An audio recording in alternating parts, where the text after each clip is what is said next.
This episode of The Dig is brought to you by our listeners who support us at patreon.com and by Haymarket Books, which has loads of great left-wing titles, perfect for Dig listeners like you. One that you might like, and that is incredibly urgent right now, is From Black Lives Matter to Black Liberation by Yamada Taylor. In this stirring and insightful analysis, activist and scholar Yamada Taylor surveys the historical and contemporary ravages of racism and persistence of structural inequality such as mass incarceration and black unemployment. In this context, she argues that this new struggle against police violence holds the potential to reignite a broader push for black liberation.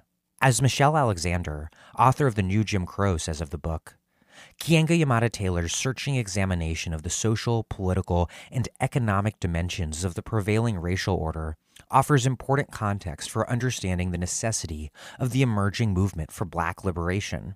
From Black Lives Matter to Black Liberation by Yamada Taylor, out now from Haymarket Books.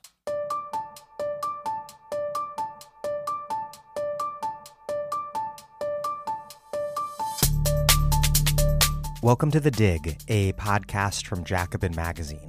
My name is Daniel Denver, and I'm broadcasting from Providence, Rhode Island.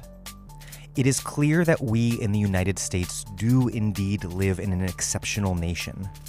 Our government is exceptionally bad at managing this pandemic in terms of both public health and the economy. So bad that it looks like Americans will, along with Russians and Brazilians, be barred from entry to Europe due to our infection rates remaining out of control. A entirely revealing and ironic turn for this country, given that throughout its history it has been a world leader in crafting racist immigration restrictions and then border militarization. Meanwhile, our government remains exceptionally good at killing and locking people up, particularly poor people, particularly poor black people. These grotesqueries are all related to another fundamental American exceptionalism. As my guest today, Mike Davis, puts it, quote, "A signal absence of working-class self-organization and consciousness comparable in scope to that represented in every other capitalist country by the prevalence of laborist, social democratic, or communist parties is the specter that has long haunted American Marxism." This is an interview on Davis's first book from 1986, Prisoners of the American Dream: Politics and Economy in the History of the U.S. Working Class. Davis takes on the full sweep of post-revolutionary U.S. history. It's a really remarkable, capacious book, and he identifies these key conjunctures where massive and intense class conflict created an opening for a more powerful, unified, and permanent left party and radical union movement to emerge. And yet, time and again, that did not happen. Davis identifies many causes, but one persistent theme is that anti-immigrant nativism and anti-black racism mapped onto a segmented capitalist labor market repeatedly pit workers against one another instead of against their bosses, fragmenting solidarity and empowering capitalists and their two political parties. In the epilogue to his book, Davis makes a powerful argument for the lead role that must be played by Black and Latino democratic struggles in any successful left project in this country. And he warns white leftists against failing to take this objective reality seriously.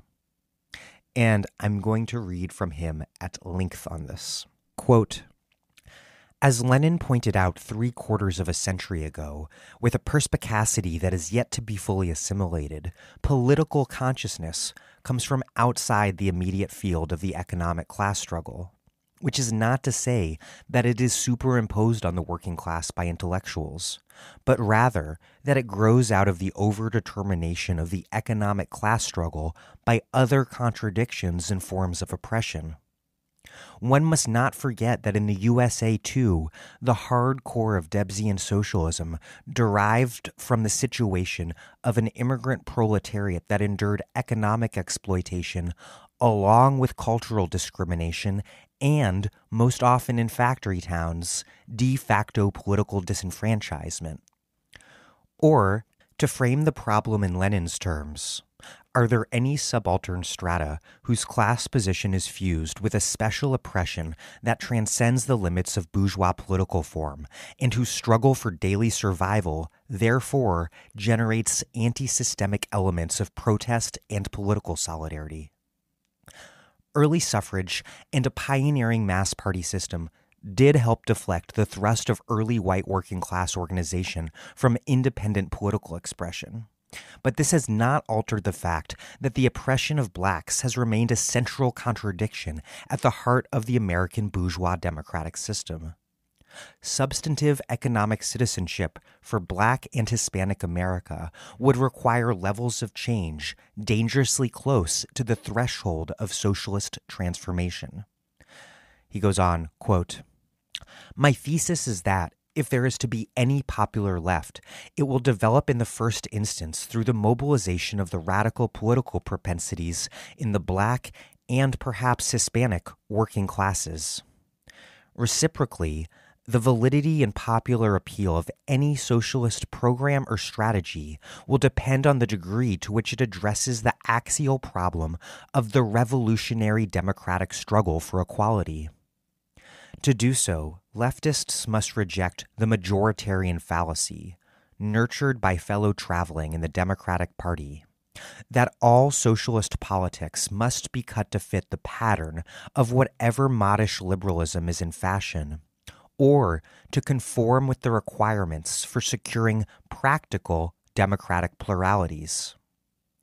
The horizon of the possible and the necessary is not the quixotic project of becoming a loyal fringe of one or another of the capitalist parties, but the fight to build an independent left politics that has real and effective social anchorage.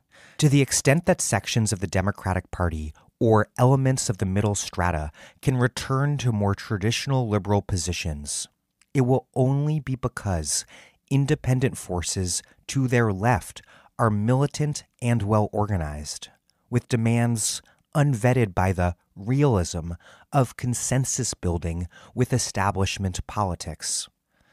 This analysis from Davis is precisely the sort of analysis that we need right now. One of neoliberal identity politics' greatest ideological victories has been to make some leftists mistakenly believe that Black liberation struggles are neoliberal identity politics. These uprisings are not a distraction from the real socialist project.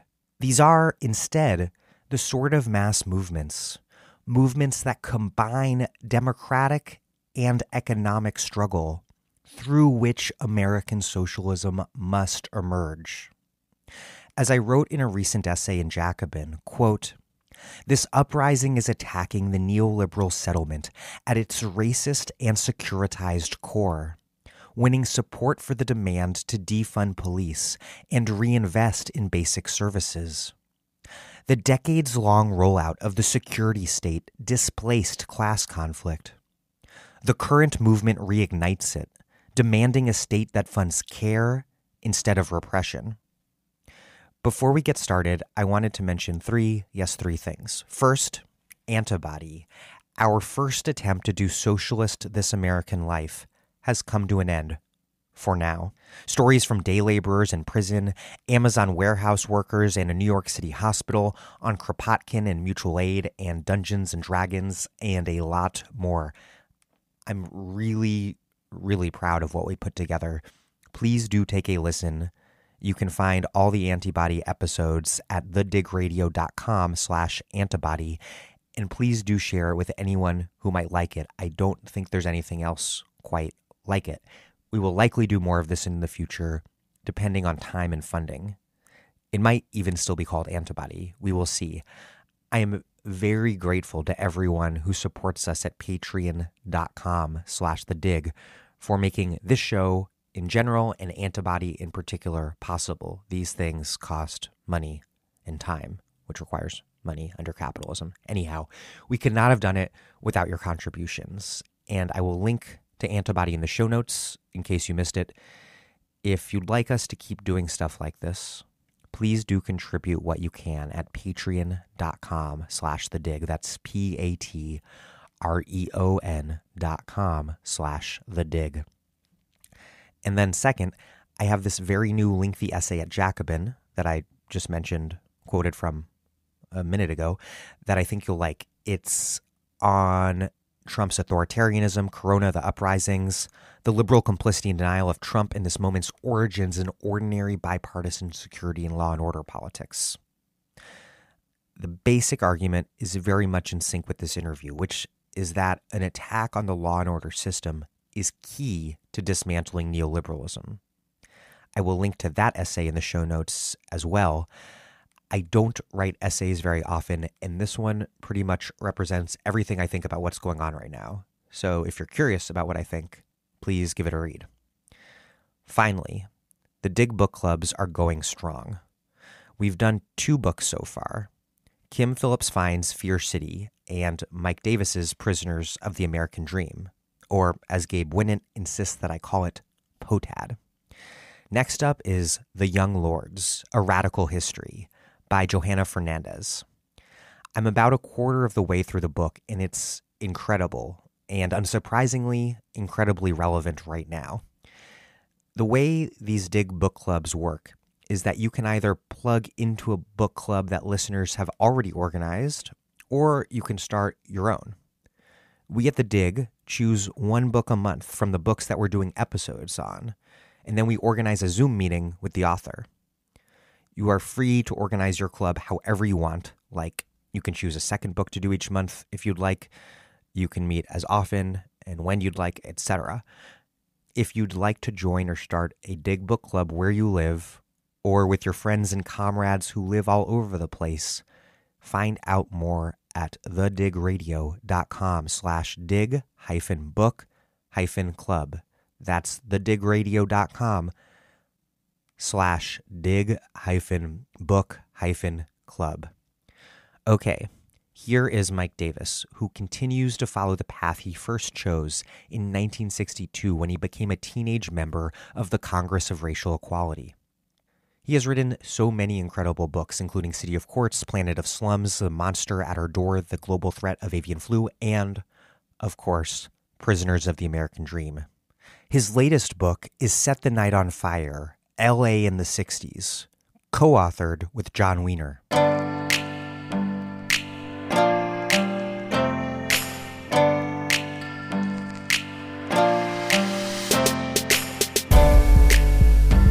Mike Davis, welcome back to The Dig.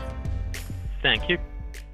In your book, Prisoners of the American Dream, at the height of the Reagan era, you set out to determine why the United States has long been so exceptional in certain really critical and bad ways. You write, quote, "A signal absence of working class self-organization and consciousness comparable in scope to that represented in every other capitalist country by the prevalence of laborist, social democratic, or communist parties, is the specter that has long haunted American Marxism." To start off, what was the general question you were trying to answer then in your general answer, and to what degree do you have the same analysis today, more than 3 decades later? Well, the book, of course, was written in the mid-1980s and very much was an attempt to address that particular moment just after Reagan's re-election, the beginning of, massive U.S. intervention into Central America and sweeping changes in the American economy, including the beginning of plant closure.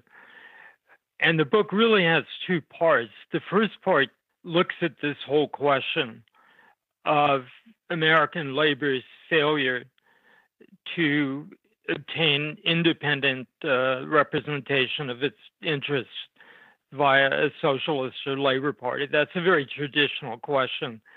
And actually, quite a few books have been written about trying to address it. The second part of the book is an anatomy of Reaganism and the deep transformations in the social structure and economy in that time. Now, traditionally, there have been 2 approaches to looking at this question of why no socialism in America, why no Labor Party. The classical Marxist approach conceived that the American working class was simply still in formation, that it was an immature working class which would rapidly mature in an explosion of militant class struggles and soon follow what you might call the normal path of labor movements, both in Western Europe and in Britain, in the colonies of white settlement. And Marx, Engels, Kautsky, and Lenin all believed this, some form of this. Yeah, I mean, Engels came to the United States with Marx's daughter, Eleanor, at a time when the Knights of Labor were at their height, and very excited. He thought this was the moment, the transforming moment. His visit also coincided with Henry George's very successful campaign for mayor of New York. Henry George, who was the most important American homegrown radical of the period, just narrowly lost the election, but dramatically overwhelmed the third candidate, one Theodore Roosevelt. So to Engels, this seemed to be the moment of maturation. But of course, within 5 years, the Knights of Labor was marginal or disappeared from the scene. Subsequently, both Lenin and Trotsky, Lenin saw American labor and particularly the great strikes at the end that followed the end of the First World War in 1919, one of the two greatest strike years in American history. And Trotsky, of course, looked to the creation of the CIO, and particularly the sit-down strike wave in 1937 and 1938. But the idea of a kind of normal path to class consciousness and class political unity, of course, proven to be false in the case of the United States. And so in these debates about the absence of a Labor Party or socialism, the tendency has been to fall back on idealistic and essentialist interpretations of American history. For example, the absence of feudalism in the United States, or the fact that the United States, according to the Louis Hart School, political historians, was the most advanced fragment of British society, had been relocated to the New World. So he argues that America was born with this kind of Lockean liberal essence that, precluded socialism. And this point of view often argues that socialism and laborism in Europe were the result of the conjoined struggles for unionization and for suffrage, where in the United States, universal male suffrage for white males had been achieved. It was already very common, actually, at the time of the Revolution, but had been achieved almost universally in the Jacksonian period in the 1830s. I try and take a different approach, which rejects both a kind of universal or normalized path of development for labor during the course of the Industrial Revolution, or these kind of, essentialist analysis, these deep enduring structures that supposedly disable worker consciousness. And I suppose my approach could almost be described as a kind of military history, in that successive waves of labor organization and militancy, of class struggle, reaching in some instances an actual insurrectionary level, as occurred in the Great Railroad Strikes of 1877, or during the Pullman Strike a generation later. That you've had these upsurges that open up new possibilities for broad solidarity amongst workers, that at least temporarily overcome the divisions inside the working class between Protestant and Catholic, black and white, old immigrant and a new immigrant. But the outcome of these battles and the attempt to translate economic militancy into political consciousness determines the fate of subsequent moments in history, and a series of defeats that actually then circumscribe, not necessarily permanently or completely, but nonetheless circumscribe the opportunities to find a political expression of the labor movement that unifies workers and defends at least their elementary interests. For example, in the way that the labor parties in England, Australia, and New Zealand have historically, which emerged in the end of the 1890s. A major theme of your book is the role that democratic struggles play in socialist and left politics, and we'll return to the topic again a few times later on in the interview. But a foundational example of this is with the American Revolution.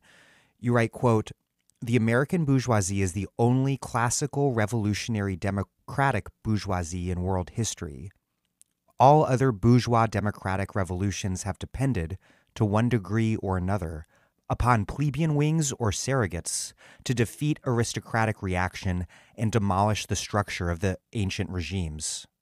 The United States, by contrast, was a, quote, unique process of capitalist national liberation." Explain why the nature of the American Revolution, its bourgeois character, and also the role of smallholder agriculture and religion in American life, how that all made the democratic struggle such a fundamentally conservative one. Well, I mean, we should remember that the French Revolution, the classical revolution, the bourgeoisie's role in it is a very complicated question. It's been contested from different sides. You know, politically, it was led by people like lawyers and ex-priests, and its greatest energy, of course, you know, came from Parisian artisans and the working class, as well as peasants in the countryside. But in the American case, you had an alliance of merchants and southern plantation owners that had a very clear idea of the future. It conceived the United States from the very beginning, even before it conceived the United States as a republic, conceived it as an empire. And of course, one of the major causes of the revolution was the British attempt to establish a border to Western settlement, to confine the population to the East Coast, the so-called line of demarcation. And the mutual interest of conquering the First Nations and opening up frontiers, you know, for settlement was an overriding goal of the revolution, but it was overdetermined by the popular classes, at least the white popular classes and artisan classes, who wanted the revolution to also become a movement for equal rights against the class divides that were rapidly developing in the United States. So here you have an example of colonial liberation, bourgeois revolution, where the leading role is actually played by merchants and planners, though always challenged by artisans and small farmers to extend the boundaries of the revolution, to turn it into something more like the French Revolution. Now, from that period on until the Civil War, the problem with the initial vision of an American empire is simply that the U.S. remains in so many ways an economic dependency of Great Britain. It's unable to achieve real economic autonomy. And after the beginning of the cotton boom following the War of 1812, the Southern economy, in large part, becomes fully integrated into the British economy. The cotton that's the backbone of the Industrial Revolution in England is produced by slaves on Southern plantation. So the Civil War, and I very much am in the tradition of those who regard it as a second revolution, was to achieve real, complete economic autonomy and to create the conditions for industrial revolution. But that could only be done by, at the same time, sponsoring the mobility of workers and farmers, at least in far as the political platform did.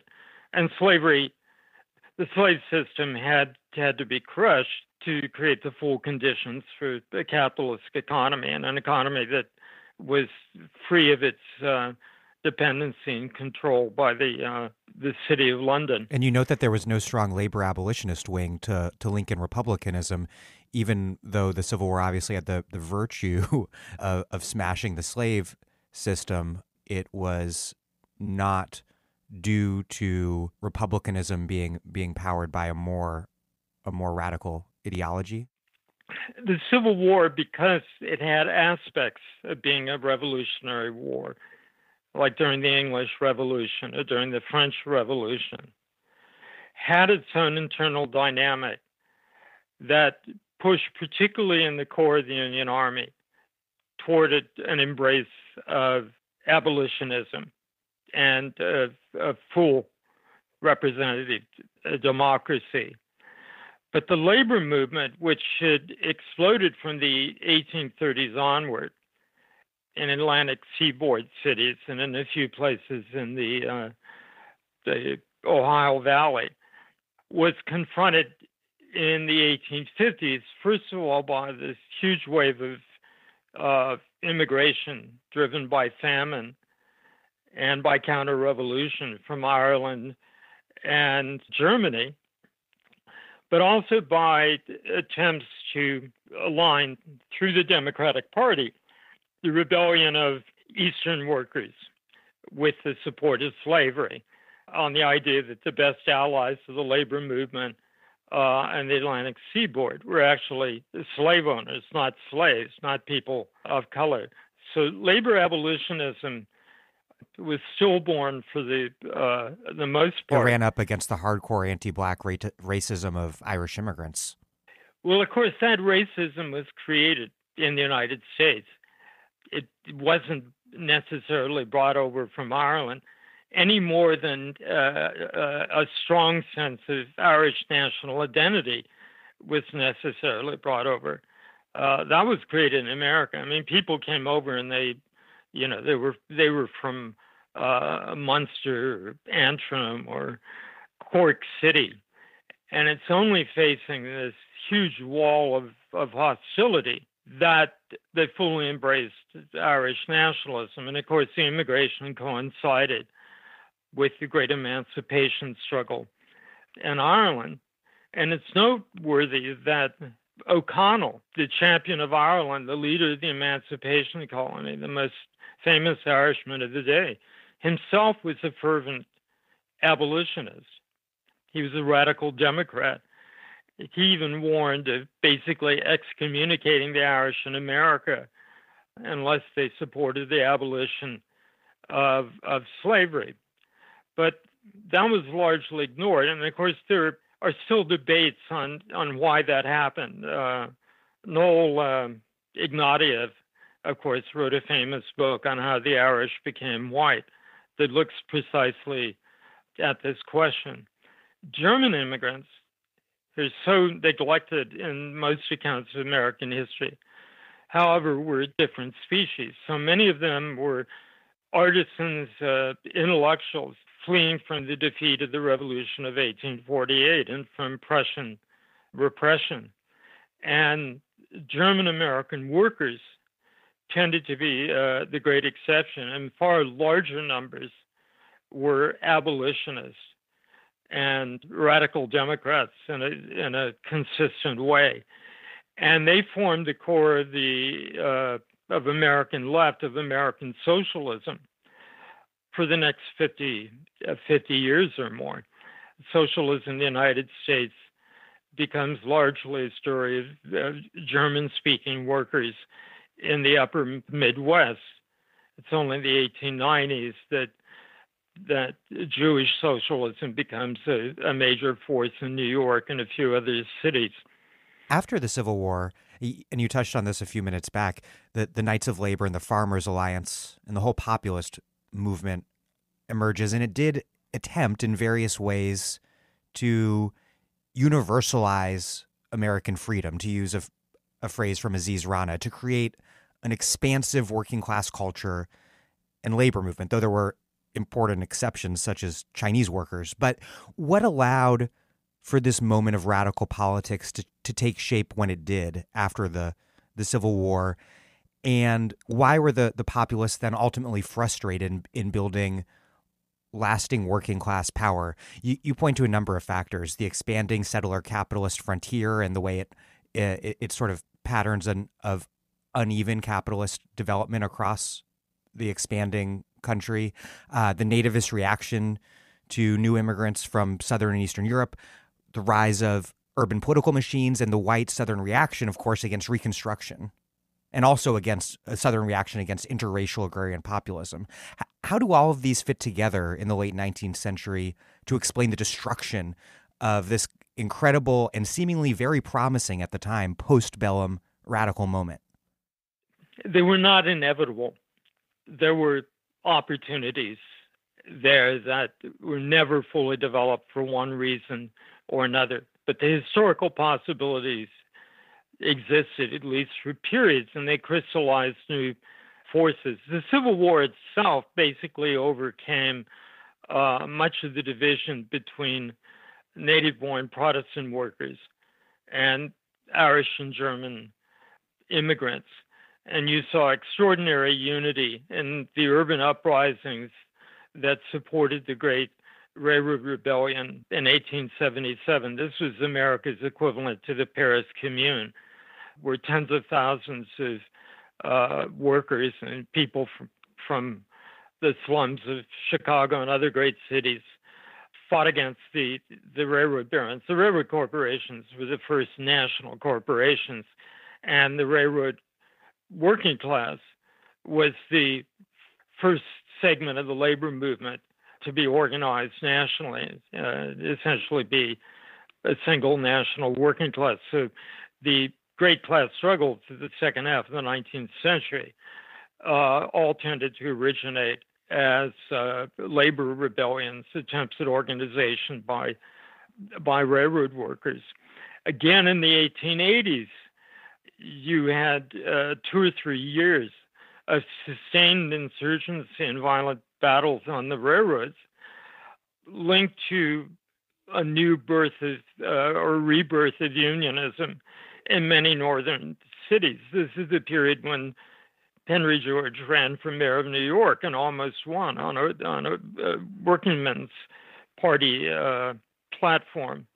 And in the 1890s, actually beginning in the late 1880s, but coming to fruition in the 1890s, was this astonishing movement whose base was largely in the South and in Texas, a rebellion of small tenant farmers, both black and white, against the post-Reconstruction order, the Jim Crow order in the South. You should remember that poor whites were disenfranchised by poll taxes and other means that were used to strip political power and the vote away from blacks in the South. And several million poor whites were also reduced to the status of cotton tenants, which was a form of peonage in America that by the 1920s, there were some 20 million Americans who tenants or sharecroppers in the South and the Southwest. And this was their first rebellion. It took on an interracial form.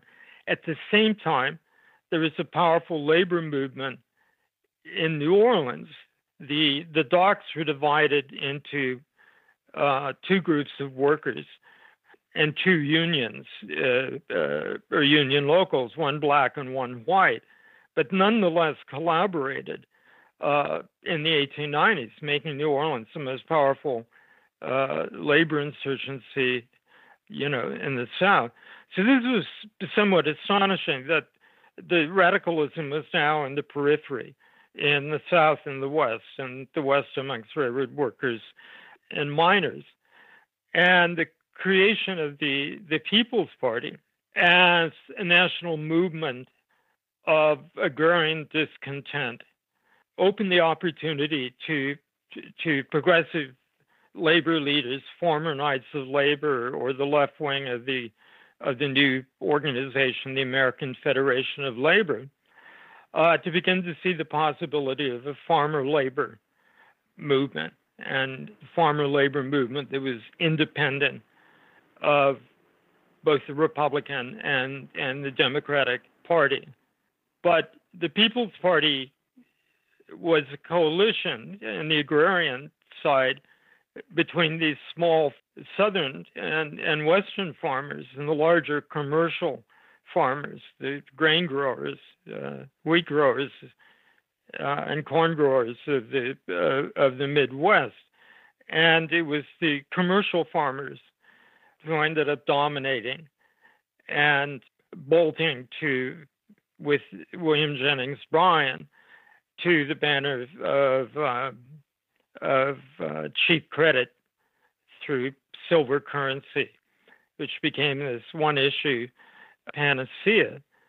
But that might have not been a complete disaster, except for the sustained offensive that broke a general strike on the river in New Orleans, and the racial terror that divided and destroyed the Farmers Alliance in the Deep South. You mentioned that the left wing of the AFL was playing a role in that whole populist moment, and you write that the AFL, which ultimately became the most reactionary force in American labor, was by no means inevitably the conservative business union federation that it became, which is hard to remember.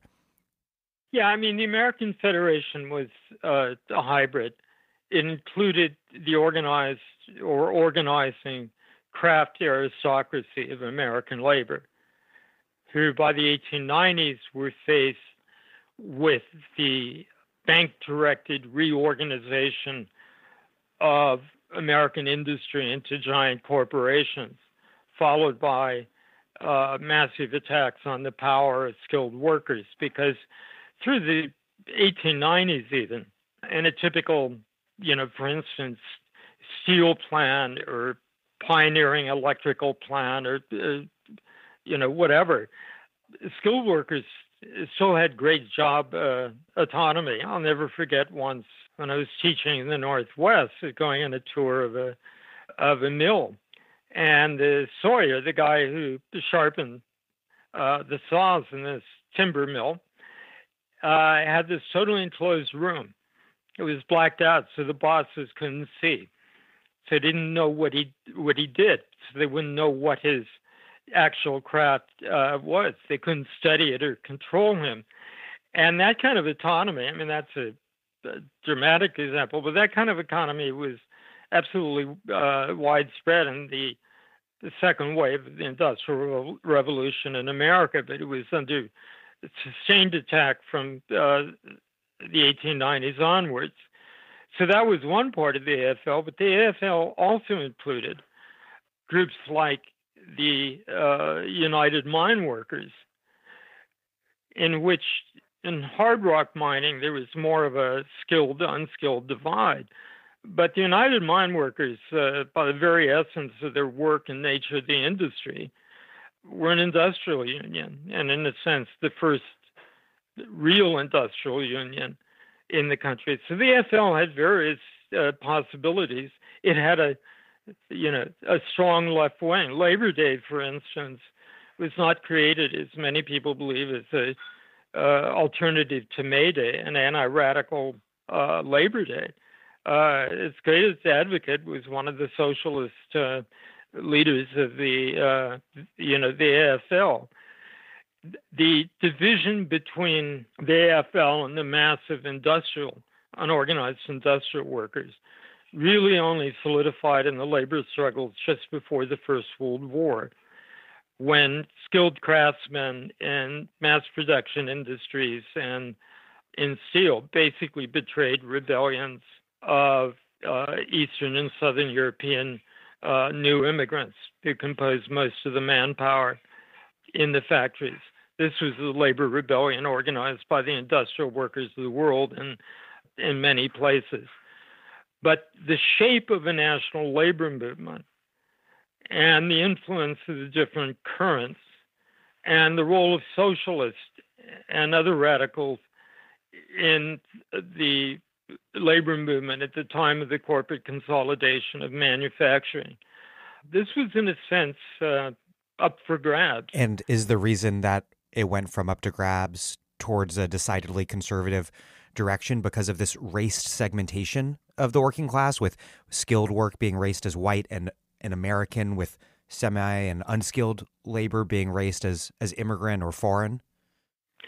Well, the new immigration of the 1890s from Southern and Eastern European basically gave a new life to nativism and something called the American Protective Association, which was an anti-immigrant movement that had support in sections of the older native or old immigrant working classes.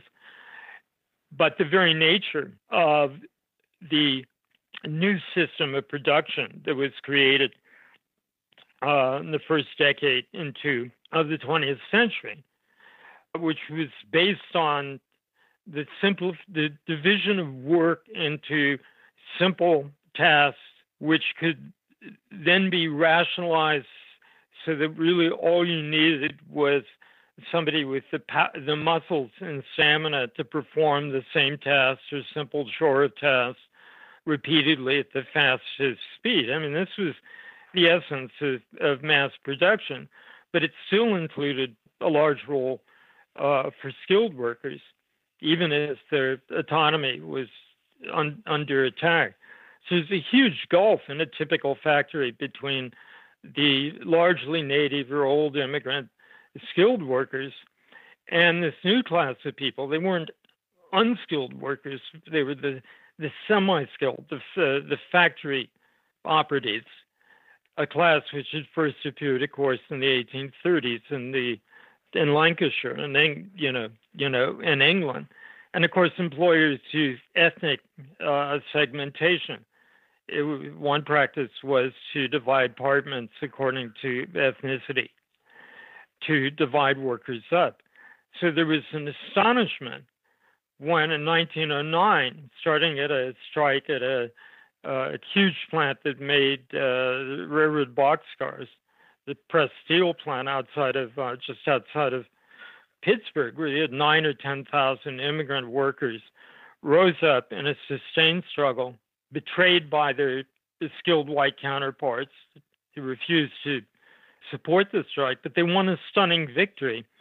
And subsequent analysis showed that the new immigrants, far from being this idea of, Southern Italian peasants and benighted peasants from Hungary and Eastern Europe, included large numbers of blacklisted labor militants from Europe. And this pressed steel plant had, amongst other things, veterans of Austrian social democracy, Italian anarchists, a couple of members of the Russian Social Democratic Labor Party, a couple of British ex-shop stewards, and so on. And their combined experiences gave these struggles sophistication that was just incomprehensible, both to the dominant media, but also to the employers themselves.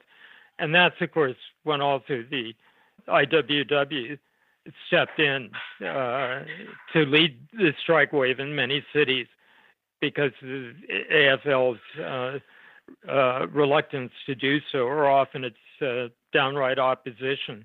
The division of American labor between skilled and unskilled, between ethno-religious groups, persist right through the great struggles of the 1930s and the birth of the CIO. You write that these same divides were replicated within American socialism, which you write, quote, remained a series of ethnically and linguistically segmented socialisms, and that also, quote, that the discord between the struggles of the craft unions and unorganized immigrants was carried into the Socialist Party in the form of a conflict between its reformist and syndicalist wings. And you write that both sides sort of failed to grasp what might have been the winning formula, and that Eugene Debs was often alone in pushing for American socialism to head down that path. Eugene Victor Debs is an extraordinary figure in American history. He was by no means a theoretician or a great intellectual, but his immense practical experience during the Pullman strike and leading the railroad union and in subsequent strikes convinced him that the solution had to be unitary industrial unionism rather than the craft monopolies that had come to dominate the AFL or the IWW's attempt to create industrial unions as basically revolutionary organizations. The problem with the IWW, and I think virtually everybody in the American left carries a lot of IWW genes in their political chromosomes. The IWW was exceptional in reinforcing rank-and-file militancy and participatory democracy in the labor movement. But they turned in a more syndicalist direction in the course of these great strikes.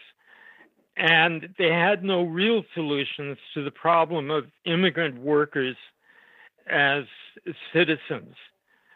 They had no real answer to the political patronage machine that controlled immigrant captive votes or to the problems of daily life of rent and housing. The sole focus on industrial organization gave them tremendous energy and sustained commitment, but it only answered part of the questions that immigrant poor workers would ask of organization, which is not only, how to organize at the point of production, but how to obtain more control on community life, how to deal with housing and high food prices, how to deal with, right-wing, local government. And Debs had something of an all-embracing vision of that, as did other members of the left wing of the Socialist Party. But the person who was really the most important and was the bridge between the IWW and socialism, which was Big Bill Hayward, was of course purged after the 1910 campaign by the right wing of the Socialist Party. The right wing was largely German. It had already obtained political power in places like Milwaukee. It was based in craft unions like cigar makers, brewery workers, and so on. And it would go on to further split the party in 1918, which became another disastrous divide in the history of the American left. The 1920s, of course, was a decade of reaction following the reactionary moment of 100% Americanism and nativism and anti-communism, anti-radicalism of World War I. But then the next big opportunity for the American working class emerges with the labor revolts of the 1930s, stretching from the National Recovery Act in 1933, which sort of inadvertently set off a strike wave, to the sit-down strikes of 1937. And you write that the radicalized second generation children of new immigrants were key to all of this, as was the fact that skilled workers had come under such intense attack that they were more sympathetic to industrial unionism than they had been during the strike wave of 1909 to 1922. Explain more about why conditions were such that these conventional divides that consistently undermine working class power in the United States, why they were overcome the way they were at that moment, and then why that unity and militancy didn't hold and did not lead to the creation of broad-based radical unions or a labor party. Well, what's often overlooked in histories of the 1930s is that the single most important issues, the rank-and-file workers who led these revolts from 1934, which saw 3 municipal general strikes in the United States, to the peak of the sit-down wave in 1938. The single most important issue is not wages or the length of the working day. Those were important. But it was the despotism at the point of production. It was the untrammeled and sometimes almost fascistic authority of foremen and supervisors. And many Americans, of course, have never learned about this history or what it was like, for instance, to work in an auto plant. If you worked for Henry Ford, for instance, of course, he inaugurated the $5 day, which was seen as an immense breakthrough to conciliation between labor and capital. But he also had a company police force, which, amongst other things, had huge arsenals of machine guns and of Tommy guns and tear gas and stuff. And they terrorized workers on the assembly line, beat them up. The rubber industry had its own internal vigilantes, groups of skilled or pro-company workers who were paid extra to spy on other workers. So the minute you step through a factory door in so many industries in the United States, you were subject to this demeaning tyranny of managers, but above all of foremen, who acted in many ways more as cops than simply directors of production. So the great demand in the early 30s was to establish some real control over the labor process, especially the speed of the production lines, and to establish some modicum of democracy or workers' power in the factories through the shop steward system. And for using, we know about the great strikes of the 1930s, general strikes in San Francisco or Toledo, the big auto strikes. But there were thousands of little mini strikes and job actions. And very often these were directed precisely at this assertion of democratic rights inside the factory itself. The interesting thing about this period is that you also had, to far greater extent than ever before, an internal cadre of leftists. The Communist Party was the largest and most important, but it differed regionally. In Minneapolis, it was what became the Socialist Workers' Party, Trotskyists, and the Teamsters Union. In Toledo, the scene of one of the most important strikes of the early 30s, it was a group led by the pacifist socialist A.J. Muste, a very interesting little socialist sect that included people like John Dewey, the most famous American liberal who became radicalized for a while in the early 1930s. And it, of course, reached its height with the sit-down strikes. Why go out on a picket line and be beaten, or shot at by the police? Why wait outside while the company marched in armies of strikebreakers, of desperate unemployed people to take your jobs? Take over the factories and instead. This is actually an international movement. Maybe the first sit-down strike occurred in Czechoslovakia and it spread to France and then to the United States. And in the United States, it grew out of a basic industry, out of rubber, and then the great sit-down strike that produced the unionization of General Motors, the famous Flint sit-down strike.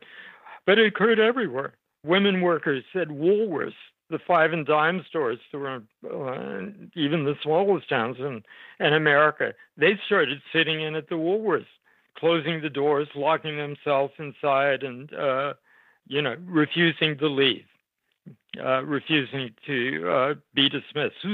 This was the most radical moment in many ways of the whole period.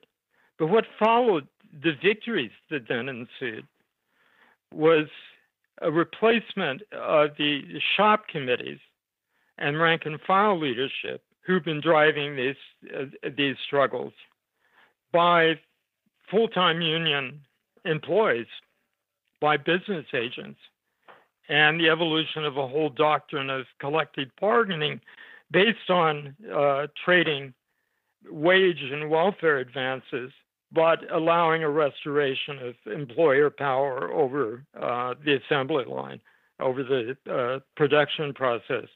And the Communist Party in this period underwent a great change from being the tribunes of rank and file unionism to becoming an important part of the bureaucracy in alliance with other non-socialist forces in the big unions. And it gave them a great deal of political power in the unions, but it broke down many of the bonds that had tied party members as heroic organizers to rank and file workers. Finally, if I just might add, there's one sensational study, long out of print, of the microdynamics of plant organization. And it's by a labor historian called Roger Friedlander, The Making of a UAW Local. And it's absolutely fascinating. He shows that the impetus for the organization of the local came from the most skilled workers, the tool and die makers, who, after the bitter experiences of assault on skilled workers for the previous 30 years, had come to embrace the idea of industrial unionism. And several of the leading people in the plant, the tool and die makers, were socialists. They aligned with some other radicals in the plant. They formed the core of an organizing committee. But the key victory in the plant was when the people who did the dirtiest work in the plant, in the paint shops or in the forges, who were Polish street kids. They all belonged to this very much feared Polish street gang and were basically apolitical until that moment. But when they embraced the union, they embraced it with such militancy and, physical power that the union crossed the threshold then to being able to go on strike and win recognition. And that's really how the 30s has to be understood, on the micro level as well as on the macro level. This moment, you write, marked the CIO union bureaucracies. We often think of these, I think, this moment as the CIO strikes, but you write that it was in fact the CIO union bureaucracies' co-optation and absorption of rank and file militancy, which was formalized in the United Auto Workers 1950 Treaty of Detroit with General Motors, a, quote, contract with its 5-year no-strike pledge that symbolized the end of the long New Deal, Fair Deal cycle of class struggle and established the model of collective bargaining that prevailed until the 1980s. What were the conditions that this armed truce, what you call an armed truce, which incorporated huge sections of the white ethnic semi-skilled working class into middle-class consumption, what were the conditions that relied upon? And what did that mean for labor once those conditions began to crumble? Why did a racially circumscribed and otherwise circumscribed form of mass unionization and collective bargaining suit American capitalists until it didn't? And why did that whole settlement prove so fickle? First of all, we need to understand that in 1938, the country returned to the depths of depression. A conservative alliance of Southern Democrats and Republicans obtained a majority in Congress and became an immense obstacle to New Deal reforms. And this stiffened the resolve of holdout employees to resist unionization, the smaller steel companies and Ford Motors being leading examples. In that same period, CIO crystallized its own body of intellectuals, much influenced by Western European, but particularly also by British developments. And whereas the American Federation of Labor had always opposed federal welfare provisions, it was against any federal intervention in labor negotiations at all. And it was opposed to laws that would fix labor conditions, because it grew up in an environment where the courts were straightforwardly enemies of labor, and most labor legislation was, in fact, pro-employer legislation. But the CIO, in 1938 on and through the Second World War, formed an alliance with the New Deal to bring about the equivalent of the reforms won in England after the Labour Party entered government in 1942 and then defeated Churchill at the end of the war to take power. Kind of organized collective bargaining system and universal social welfare programs. And this was embraced by a very diverse group of people, but certainly by the people who are the kind of major intellectuals of the CIO on the left wing of a New Deal. The war had brought a recomposition of the labor force as millions of people from the rural South were mobilized into wartime industries, black and white. It produced a very nasty series of hate strikes against integration of shipyards, but above all of bus lines and public transport. In fact, FDR actually had to send combat troops into Philadelphia to break one of these hate strikes. The end of the war produced an unsettled situation. The 1946 elections, which universally believed would be returned to the New Deal, saw a return of Republicans to power for the first time since 1928 in the House of Representatives. And it was a situation in which the social welfare part of the platform of the CIO, universal health care, public housing, which were championed above all by Senator Robert Wagner, the great New Deal senator from New York, were defeated. And as a result of this, and because of the fact that even though the political climate had deteriorated for New Deal reforms, the unions were more powerful than ever at the point of production. So with the UAW leading the way, two things were accomplished that set the parameters for the great Korean War to mid-1970s expansion of the American economy. On the one hand, the UAW won a landmark agreement that tied wages to productivity. In other words, it guaranteed workers a share of the surplus created by greater productivity in the plants. In other words, the rich would get richer, but the poor would get richer as well. The workers could count on a regular increment in their income. But in turn, the UAW surrendered so much of the control over the labor process and abandoned, in many respects, the aggressive protection of workers' rights through the shop steward system and grievance procedures to achieve that.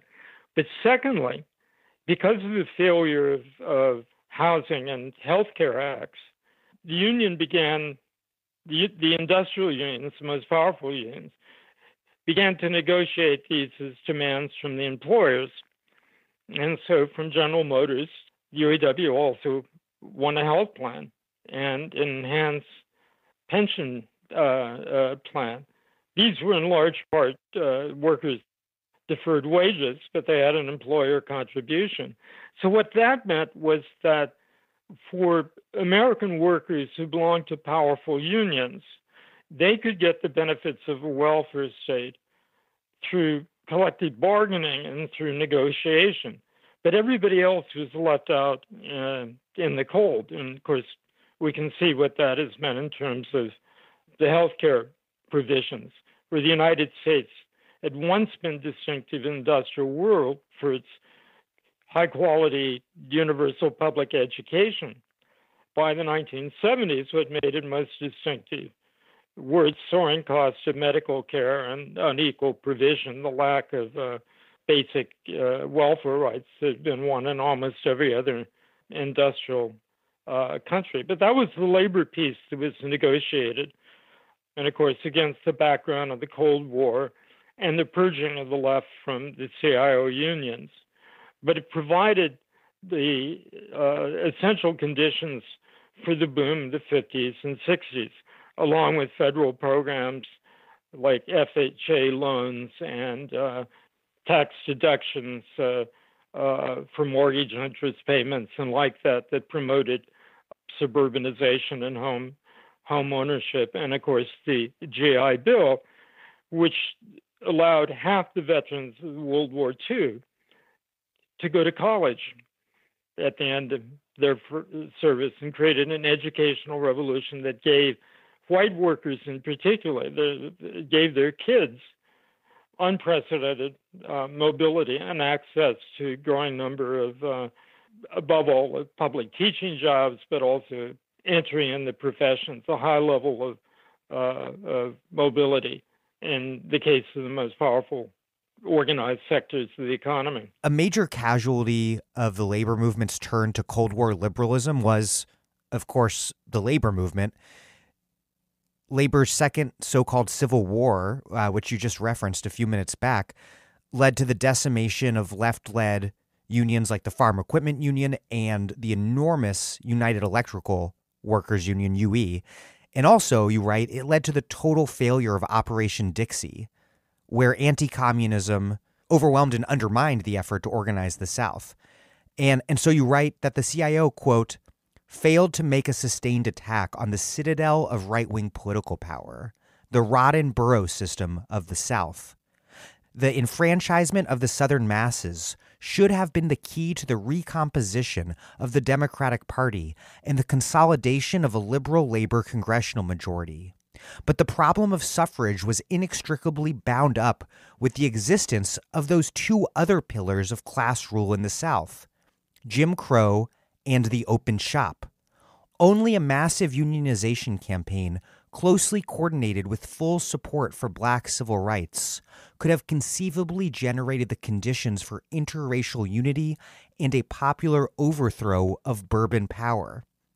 You write that Martin Luther King and his Poor People's Campaign saw the need for this partnership, but organized labor failed to meet the moment. How did what you call a disarticulation of the labor and black movements take shape amid the Cold War, and what were the consequences? In 1937, at the height of the sit-down strike wave, there was also a national movement to form independent labor parties. Farmer Labor Party in Minnesota, Commonwealth Party in Washington, and so on. This was really a key opportunity to translate economic militancy into political programs separate from the big city political machines and reactionary Southern politicians who dominated the Democratic Party. But it's at that moment that the American Federation of Labor made a great comeback. The CIO represented about a quarter of organized American workers. The rest remained inside the American Federation of Labor.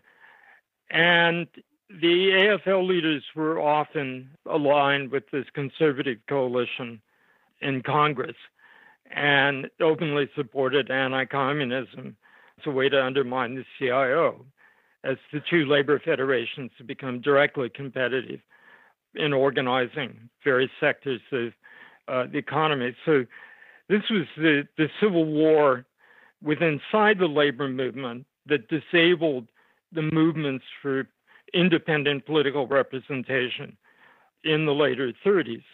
After the Second World War, and remember that because Southern Democrats usually were elected for terms of 20 or 30 years on the basis of a radically restricted electorate, they tended to be heads of the important committees in the House and dominate in the Senate. And so much of the defense spending during the Second World War was now allocated to Southern states as well as to Western states.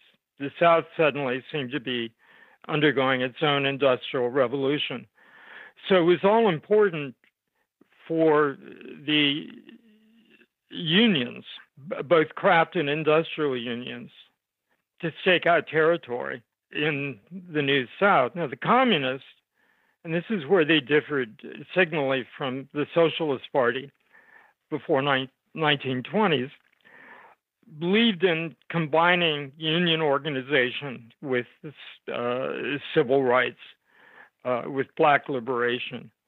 It wasn't always a successful amalgam in the party, but they understood that to organize in the South, you had to organize on a basis of racial unity and to win the conditions for organizing, that is, for freedom of speech and for democratic rights to organize in southern cities, you had to support the enfranchisement of people of color. You had to attack Jim Crow.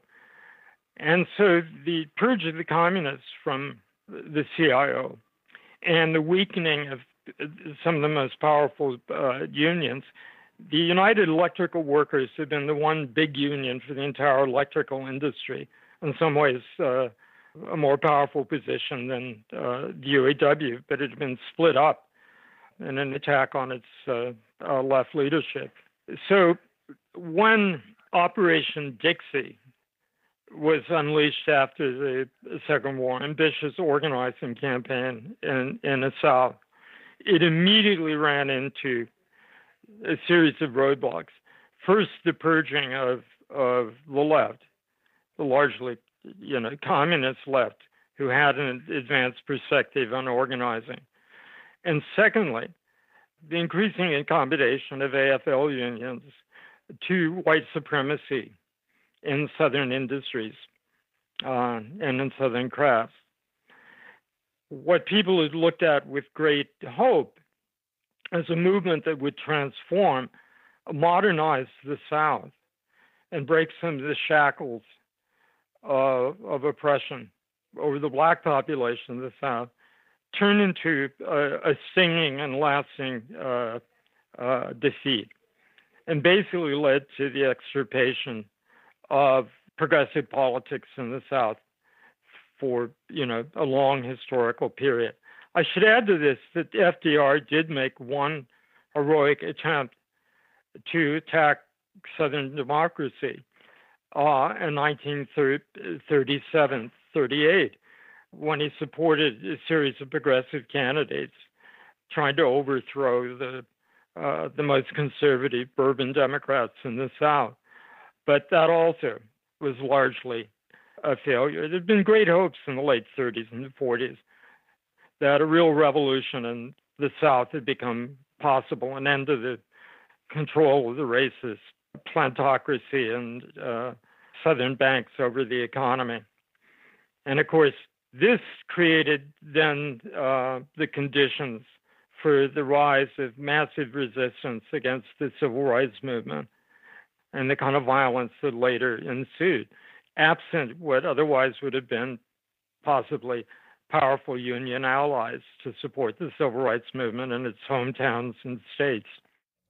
When it comes to the end of the New Deal labor bargaining order, you argue that it was the very parochialism of labor, defending the narrow interests of particular white workers, that ultimately made it so vulnerable when the axe came down, because on the one hand, it had a relatively narrow social base and also a thin social base because unions were so heavily bureaucratized.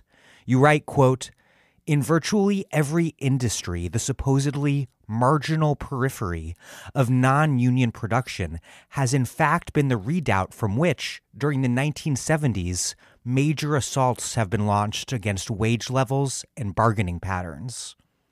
In other words, it was the unorganized places and unorganized people that became the springboard for the assault on the entire New Deal order.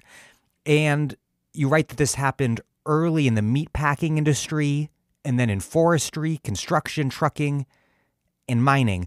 But maybe could you lay out what happened to the meatpackers to illustrate the larger phenomenon?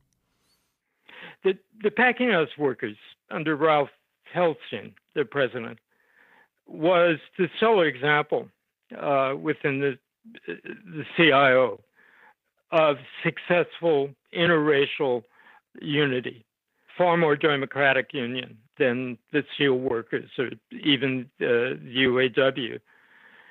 And of course, they had a heroic history because the original drive to organize packing house workers when the industry was so concentrated in Chicago, this long protracted strike in 1919 had been broken up by racial terrorism.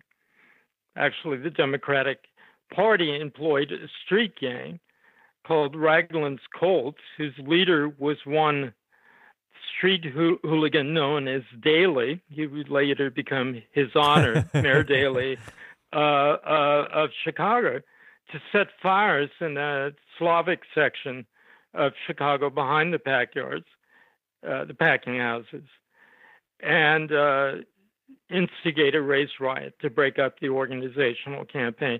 But the packing house workers persisted. But what happened in the late 1970s, but above all in the 1980s, was an entry of a big non-union company into beef packing, Iowa beef processors.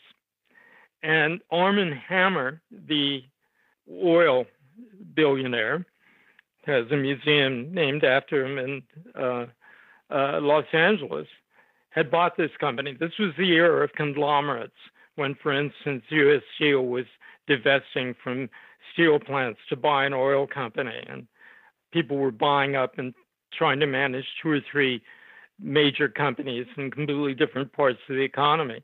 So Arm & Hammer moved into beef processing, and he introduced a new technology where in the past, the animals were fabricated into cuts directly after slaughter on the soft meat with knives.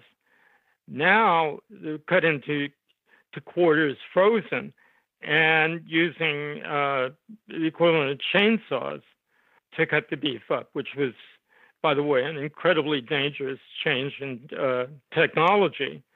And then using foreign workers of different kinds, immigrant workers, to run these non-union plants. And from beef processing, they then moved into pork processing. And this led to the destruction of any number of locals of the Packing House Workers Union. It also produced some of the great labor struggles of the 1990s. Some unionism, of course, persists. But now we see that the packing houses, with their dangerous working conditions, people standing shoulder to shoulder, wielding chainsaws, become epicenters of the coronavirus, a testament to the degradation of working conditions that occurred in the Reagan period with the deunionization of so many sectors and the deregulation of so many industries. This is Sarah Jaffe, and you are listening to The Dig with Daniel Denver, my favorite podcast for thoughtful discussions on the U.S. left and beyond, and you can support it on patreon.com. This episode of The Dig is brought to you by our supporters at patreon.com and by N+1 magazine, which features some of the most urgent and exciting political writing, essays, fiction, and cultural criticism on the left today. Since February, N+1 has been publishing a ton of clarifying writing about the pandemic that might be of interest to Dig listeners. This month, N+1 and Verso Books have collected the best of their pandemic coverage into a new ebook called There Is No Outside: COVID-19 Dispatches. The book includes contributions on the coronavirus and its economic and political consequences by Gabriel Winnett, Andrew Liu, Sarah Resnick, Anna Cecilia Alvarez, Layla Khalili, Jesse Kindig, and more. And it's free with a subscription to N+1. Dig listeners can take 25% off a subscription at n+1.com/thedig. Enter The Dig, no space, at checkout to get 3 issues delivered in the mail, plus full access to the magazine's online archive, and a copy of There Is No Outside, all for less than $3 a month. That's nplusonemag.com/thedig, and enter The Dig, one word, no spaces, at checkout. People tend to look to the 70s as the turning point when labor spun into crisis with the rise of neoliberalism. But you write that it was in the 60s that, quote, a majority of corporations resorted to the radical socio-spatial strategy pioneered by GE and the non-union sector in the 1950s. Building smaller factories for greater managerial control, 500 employees was often reckoned optimum, decentralizing them in weakly organized regions of the Sun Belt or the Midwestern rural periphery, recruiting workforces, farmers or housewives, without previous union experience, and implanting from the beginning the manipulative structures of the communications model of personnel management geared toward worker individualism. My question is, how did labor's fragmentation and segmentation during the heyday of organized labor not only facilitate a more exploitable segmented labor market for capital, but also mean that the labor movement lacked the political power and the economic power during the height of Cold War liberalism to resist capital mobility, a mobility, I should add, that was funded by the New Deal order and the Cold War state, and that created this new geography, which to this day is incredibly consequential, of Sunbelt ascendant capitalism, a geography that was so uneven in part precisely because of the labor movement's failure to organize the multiracial working class and exercise power outside of the industrial heartland. How did that all unfold?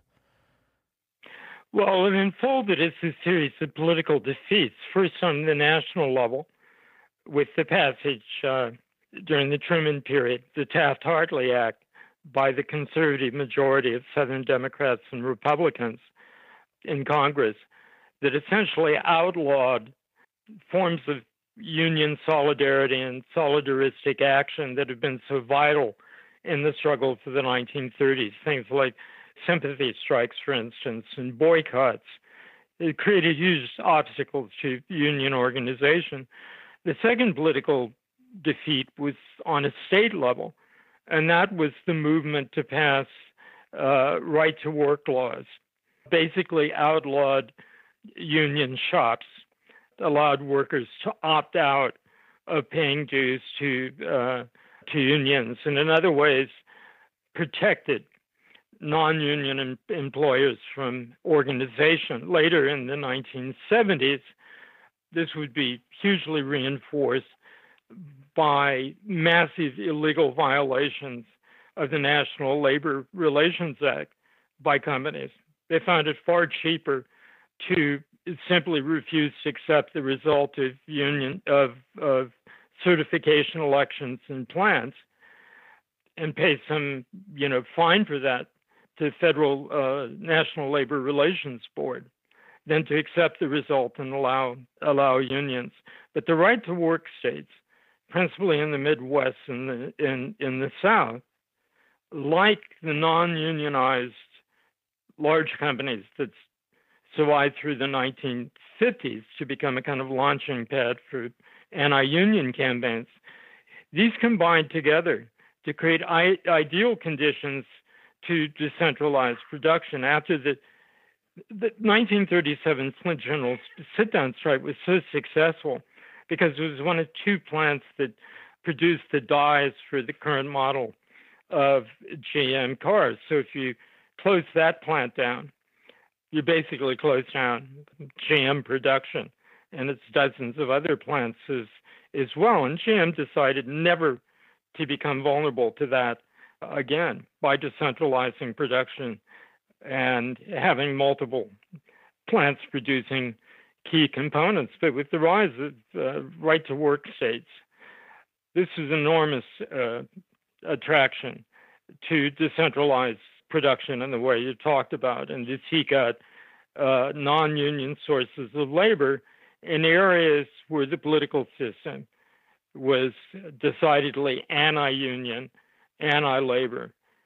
And so already in the 1950s, manufacturing employment's increasing, but it's decreasing in the major traditional industrial cities and complexes. I should point out that there were other federal programs that made this possible, including the interstate highway system, which suddenly made, previously difficult to access rural places, turn them into 2 or 3 hours away from, Detroit. And you begin to see factories organized basically along the lines of interstate highways. So from Detroit, you had this whole corridor going south of key auto suppliers in non-union states. And there's very little opposition from within the ranks of labor itself to these investment decisions. There's very little opposition in the big industrial cities to the beginnings of capital flight and disinvestment. And of course, what happened in the Reagan period, or actually by the late 70s, was you internationalize this process and began to see, instead of just American branch plants or overseas investments, and you begin to see really internationalized production lines for the first time, or later called value chains. My book, by the way, of course, has no apprehension of the revolution that was wrought by the industrialization of China and southern China, the Pearl River Delta becoming the new workshop of the world. Yeah, Japan is the major focus of your analysis of Asian economics at the time. Yes, and this was the period that led into this incredible obsession with Japan as the superpower, the inheritor of America's global role. It was also the first inkling. So this really waited until the Clinton administration in the 90s to work itself out, of a new kind of organization of the labor process, whereas American Taylorism, the Henry Ford system in the early 20th century, had all been about dismantling skilled work and taking craft knowledge and transferring it from skilled workers to a handful of engineers. The Japanese system, which is actually modeled on a critique of Taylorism in the early 1920s in some American manufacturers, sought instead to exploit workers' mental skills and their understanding of production and find a tremendous new mother lode of a profit from mining workers' knowledge, workers' creativity. American industry had responded to, auto industry had responded to Japanese competition in the 70s merely by a more brutal version of the drive system, of speed up, of brutalizing work conditions to raise profits, not by the adoption of new systems of organizing production or by trying to cultivate workers' ideas about the assembly process and the organization of production.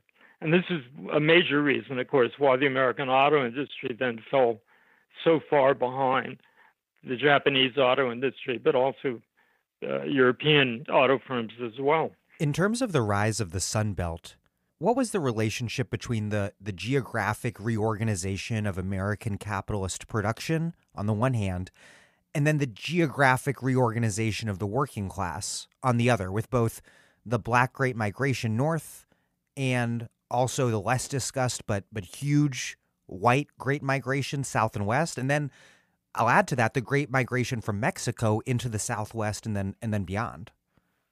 Well, first of all, what became called the Sun Belt was politically constructed the South, the agrarian South, and the West had been the hinterland of the industrial heartland.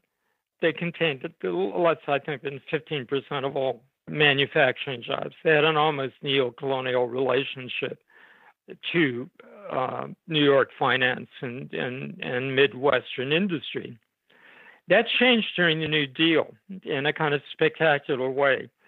In 1934, the so-called progressive capitalists who supported the New Deal and actually convinced Roosevelt to adopt the National Recovery Act as a way to stimulate demand by allowing companies, sectors of industry to regulate prices and wages. That proved to be a disaster, as unions took advantage of one clause of it on the right to representation, the famous Section 7A, to organize. So pro-democratic industrialists and bankers bolted from the New Deal, and it left a power vacuum in which the rising power in the Democratic Party were now the unions and the CIO, and were left forces like the Upton Sinclair's Epic campaign in California were positioned to seize control of the party. And so Roosevelt turned to an odd coalition of Western and Southern industrialists. And these included Giannini, the head of Bank of America in California. It included Mariner Eccles, the most important Mormon banker, who was also one of the few actual Keynesians of the 1930s. But above all, it was coordinated by the towering figure of Jesse Jones, Mr. Houston, really the political czar and creator of modern Houston. So this group of Western and Southern capitalists, in a sense, saved the New Deal from capture by its own left wing or by labor. And they extracted, along with the leverage given to them by Southern seniority in Congress, larger shares of government, of federal spending and investment, including a federally subsidized and directed revolution in Southern agriculture that would displace several million people, maybe as many as 10 million people from the land, but also the siting of war industries and federal investment in places like Houston, the Gulf Seaboard cities, New Orleans, some investment in the Intermountain estates. And this was a new alliance of what had been outside capital, which took tremendous advantage of New Deal policies to transform what had been a hinterland into what by the 1970s had become a developed part of the United States, and by the Reagan era, more than the majority, more than half of the manufacturing investment in the United States were in these states of the South and West that were called the Sun Belt by political pundits at the time. Now, the thing about the consequences of this is that white workers displaced from the land, white tenants and so on, moved to southern cities and found jobs. Blacks weren't allowed in these jobs. So black Southerners displaced from the land by the mechanization of cotton ended up in northern cities. And of course, during the war, there's tremendous demand for the labor. But there wasn't such a demand during the Korean War boom. Blacks were almost totally excluded for that. And so they ended up in the worst place at the worst time for basically unskilled migrants with none of the opportunities that Irish and or Southern and Eastern European immigrants had at the height of the Second Industrial Revolution and the early 20th century in mass assembly. So they were basically shoved off the land into positions of permanent unemployment in northern cities. And in terms of the Mexican migration that the Sun Belt boom? Well, then of course, the first migration was migration out of the South that started in the war. but then became, in many ways, flight from the South, particularly of black Southerners who were unable to get jobs in the new Southern industries. The second migration, as the South and West not only industrialized, but began to attract high-tech investment as well, was from the North to the South, above all to Texas and Florida, and to the part of rural Virginia that was becoming the suburbs of Washington, D.C. And as Northerners moved south, either simply as blue-collar workers looking for better employment opportunities in the South, or as professionals, they, of course, were easily integrated into the racial caste system of the Southern states. Many of them remained Democratic voters for a period, but then began to bolt the Democratic Party as did native Southern white workers in the 1960s to the banner of George Wallace, who crafted the kind of racist neo-populism with the pretense of also being anti-oligarchical, anti-Eastern establishment, which Nixon then adopted and became the motif through the Republican Party after Reagan's victory over Rockefeller in the 1980 Republican convention. One key feature of this geographic reorganization was how it shaped the uneven integration of the U.S. and Mexican economies, making it that, quote, Mexico alone provided an almost infinite reserve army of labor for the Sun Belt. The neo-colonial logic of Sun Belt capitalism ensures that no fundamental challenge can be mounted against the domestic low-wage economy without a simultaneous change in the borderland structures of hyper-unemployment and domination. It's a powerful set of lines. Explain how the border, both literally in terms of la línea and also more generally, abstractly, as the system that produces undocumented worker status, how that became this core democratic conflict that's fundamental to the economic balance of power in this country, something similar to what the exclusion of black workers that we've been discussing has long presented. The border is usually talked about as a wall, but in fact, it's always operated as a dam. That is, it creates a reservoir of labor regulated by police power and by violence to supply the needs of Southwestern agriculture, and to some extent, already at the turn of the 20th century, to railroad labor and to mining.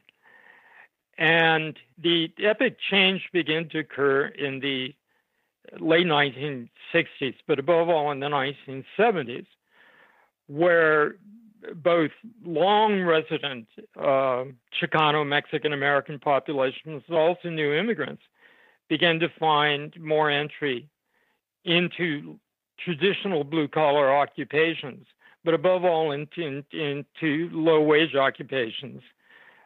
One of the great stories of the late 70s and the 1980s, of course, was that for every manufacturing job created, there were 10 jobs created in the tertiary sector, the so-called service sector, though it's much more than that. Above all, in things like healthcare, banking, insurance, and the fast food industry. This is also a period, of course, when women are entering the labor force in larger numbers, usually into poorly paid or lower paid jobs. But the border then becomes an essential part of, what had basically been a system to regulate the supply of agricultural labor and also to prevent its organization. Then becomes a new labor source for low-wage sectors of the economy, which are growing rapidly in the Reagan period. But then, suddenly, the American auto industry, faced under this tremendous competition from Japan, begins to use Mexican labor, and Mexican labor tends to be as well educated in most cases as American labor, to produce auto parts. And finally, you get to the stage of the last 15 years where even the most complex things like engines are made in Mexico. And this, of course, is a universal phenomena of globalized production, where Eastern Europe, for instance, becomes Slovakia and Poland become the kind of Mexicos of West Germany, or Vietnam and Indonesia become the assembly platforms for Japanese and now Chinese investment. So you end up with kind of three working classes in the U.S. There's the remains of the unionized working class with decent wages, which is shrinking in the private sector, but growing in the public sector. Public sector jobs now have become, in the early Reagan era, the major source of new high-wage jobs in the country. And you have this rapidly expanding sector of low-wage employment and services and healthcare. And then you have a workforce that has no citizen rights at all, is made the most vulnerable both to workplace abuse and oppression, but when it attempts to organize can also be deported as will by employers. And this has grown, of course, to a very large and very integral part of the American working class. If you, for instance, will say that the Voting Rights Act and the Civil Rights Revolution enfranchised millions of new black voters, a much larger number of workers in the American economy have lost or never possessed the right to vote because of their immigration status. And we're talking, and of course, with the adoption of more militarized methods of controlling the border, it's changed the character of immigration, because what used to be a flux back and forth following the tides of the business cycle of male workers from Mexico working in construction and agriculture, now was necessary for people to stay. It was too costly to go back and forth. The female component of the non-documented workforce increased, dramatically. So you have this kind of helot class in America that reproduces and represents in the current generations the role that cotton peonage and servitude played after Reconstruction, or slavery before the Civil War. Reagan and the whole new right arose not only because of this geographic reorganization or because corporations got newly mobilized in groups like the Business Roundtable, but, and these are all interrelated, of course, but most importantly, you argue, because of a mobilized and revanchist middle class, the core of what you call a haves coalition that throughout the 70s led these huge fights against the have-nots by opposing school integration by way of busing, housing integration, and property taxes, all while national economic debates were increasingly shifting into the guise of social issues and culture wars. My question is, how did the economic dynamics of stagflation in the 70s and its resolution by way of the Volcker shock, how did that all create this sense of scarcity and middle-class militancy against the poor and particularly poor people of color? And why and how were portions of the white working class drawn into this alliance? Well, of course, the strategy that's been outlined in the late 60s for Nixon by Kevin Phillips and Pat Buchanan, it said that the real opportunity for the creation of a durable Republican majority has to be to win over New Deal, blue-collar workers, ethnic white workers in the northern states. And the major issue, of course, was that of school integration, because the structures of segregation proved so much more powerful and durable in the North than in the South itself. There were no breakthroughs equivalent to the Birmingham struggle or Selma in northern cities. Quite the opposite. Look at the defeat of Martin Luther King's campaign to integrate housing in Chicago, for instance. So they outlined a program by which you'd take 2 or 3 cutting-edge issues, racial equality, resistance to racial equality being one, resistance to women's rights and abortion, because that directly appealed to evangelical Protestants, but particularly to Catholics, traditional Democratic Catholic voters. And that became a kind of new template in the Nixon era, but was further transformed in the Reagan era by the rise of huge protest movements based in suburbs, northern suburban fringes of large cities. Particularly California. And if you look back at the 20th century historically, you look back at the post-war period, second half of the 20th century in the United States, the biggest protest movements were not the civil rights movement and the anti-war movement, but far larger and politically consequential were these middle-class protest movements against school integration by busing, against property taxes. These, engaged tens of thousands, even hundreds of thousands of white suburban voters, both blue-collar but especially middle-class, in defense of their suburban sanctums and privileges. In California, for example, where the tax revolt became, in a way, the engine that propelled Reagan into power, suburban white populations, many of which had been poor immigrants, white immigrants to California in the 40s, early 50s, well, their kids are now through high school and maybe even through college. So the huge investments in public education in California that had given such startling mobility to their children, to blue-collar white kids like me who grew up in the 50s, well, their kids were now aging. There is no similar commitment to provide the same opportunities to Black or Latino kids. And school busing was driven although the slogans were always, the neighborhood school and so on. They not only were opposed to racial equality, they were opposed to the costs associated with maintaining public education systems or welfare systems that were not directly beneficial to them. One of the hallmarks of the Nixon period was he actually increased public spending, but he took, for instance, urban funds and transferred them from inner cities to white suburban areas.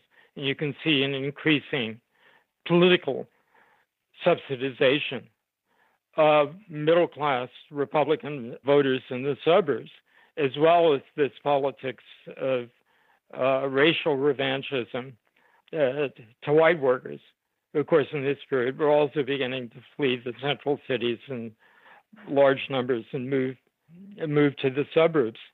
But the political economy of the country was changing. The Business Roundtable, which had organized against the attempt at labor law reform, the last great political offensive of the AFL-CIO in 1978 under Carter. This was an unprecedentedly broad and powerful organization of the largest 200 corporations in America. But in some ways, they were not the major beneficiaries of Reagan's election. It was the new and old middle classes. It was the incessant privatization and cuts in public spending that created entrepreneurial opportunities in what had been the public sector. And of course, the main voter attraction that the Republicans offered were massive tax cuts for the upper echelons of the income pyramid. And so increasingly, politics turned into a machine to subsidize and win over upper level white workers and middle-class voters to a politics that also allowed the big corporations a freedom that they had never possessed since the 1940s through deregulation of major industries, and then later under Clinton, the deregulation of banking. In a sense, is there a through line from the early New Right Goldwaterites through Reagan and then to Trump in this petty bourgeois and middle strata meets lumpen billionaire reactionary alliance, which accounts for everything from reflationary populism and protectionism to the racism and the nationalism? Well, it's interesting that the Southern Western coalition of independent industrialists and bankers that had swung behind FDR in 1934, many of them, like the Houston oil men, the Murchisons, the Richardsons, and so on, became the financiers of the far right and of the John Birch Society in the 1950s. And then the chief supporters of Barry Goldwater in 1964, and then of Reagan in the 1980 elections. What is so startling today, however, and what has changed so much over the last decade or 15 years, is the fact that there no longer is a business roundtable. The biggest industrial corporations play a much smaller role, of course, in the economy, and they have a much smaller political presence. But the Reagan boom created conditions for the emergence of new fortunes, of turning local millionaires into billionaires, like the Waltons in Arkansas or the Kochs in Texas and Kansas, and so on. And it's this new billionaire class, which you might call the lumpen billionaires, of course, who've been the major supporters and beneficiaries of Trump's election. Though it must be emphasized that the 2016 election is not the political realignment that so many people believe it was, where suddenly Trump won over this large mass of northern white blue-collar voters. What in fact happened in the North was that so many of the voters who flocked to Wallace and then to Reagan went back to supporting Democrats on a local and state level, or ended up supporting Clinton, or even Obama.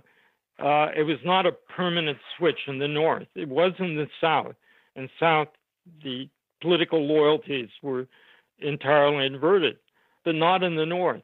I mean, the key thing about Trump's victory was this group of political ideologues and media experts have been assembled by the Mercer family, billionaire hedge fund dynasty, to support Ted Cruz.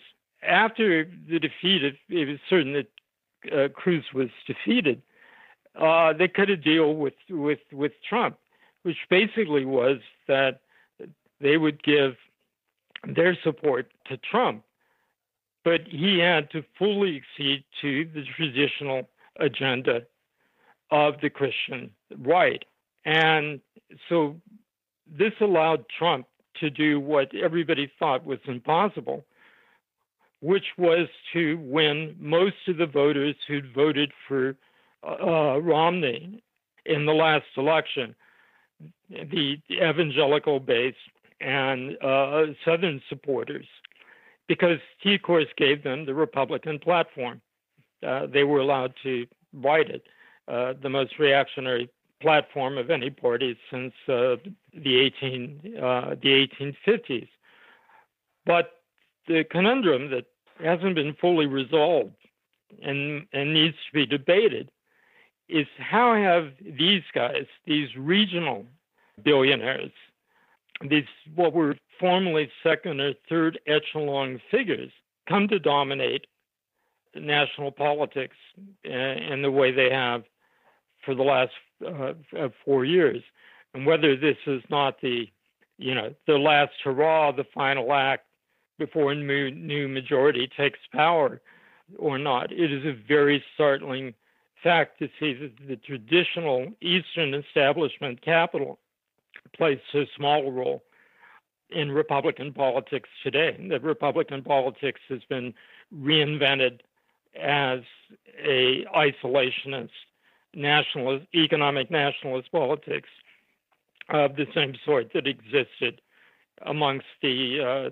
hardcore anti-New Dealers and the Liberty League of 1939-1940. Some of the most powerful passages of the book are on why liberals and the left, respectively, were so helpless against Reagan. And you criticize Michael Harrington and the old DSA, and at least a plurality, if not a majority of my listeners are likely members of the new DSA, so this is of significant interest, criticize Harrington and DSA for backing the labor-backed Cold War liberal Mondale over Jackson's Rainbow Coalition in the 84 Democratic primary. How did this conflict between a black-led social democratic movement and Cold War liberalism emerge with DSA at its, from this perspective, from this moment, oddly, at its back? And how did the rise of new Democrats like Gary Hart, who was also a candidate that year, these new politics, post-68 neoliberals, how did that fit in? Well, the 1984 election was the transition from the remnants of a New Deal Democratic Party to a new party dominated by neoliberals. Many of them were young Democratic governors in the South and the West, people like Hart or Bill Clinton in Arkansas. And Michael Harrington was always, in a way, the one figure who stood out in a socialist stratum blinded in many ways by anti-communism, included major intellectual figures like Irving Howe and so on.